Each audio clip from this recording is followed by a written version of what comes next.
আসো, ওই দেখো একজন ভলুকে, ওদের মধ্যে একজন আছে যে ভলুকে খুব ভালোবাসে। ওই দেখো ও আসছে, সবাই চলে যাবে কিন্তু ও আসছে, ও ভলুর সঙ্গে দেখা করতে আসছে। দেখো, আসো। এই কুকুরটা ভালো, এই কুকুরটা সবচেয়ে ভালো। আমি অনেকক্ষণ ধরে আছি এইখানে, তো দেখছি আমি, এই কুকুরটা ভালো।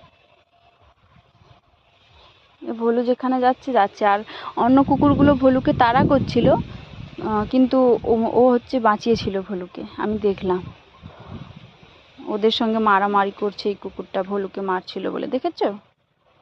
দেখো ওকে কত ভালোবাসে, একবার দেখো। কিন্তু বাই চান্স অন্য কুকুর ওরা অনেকেই এসে গেলে তখন ও, মানে কি বলা যায়, হয়তো পারে না। চলো, আর যেতে হবে না, চলে আসো।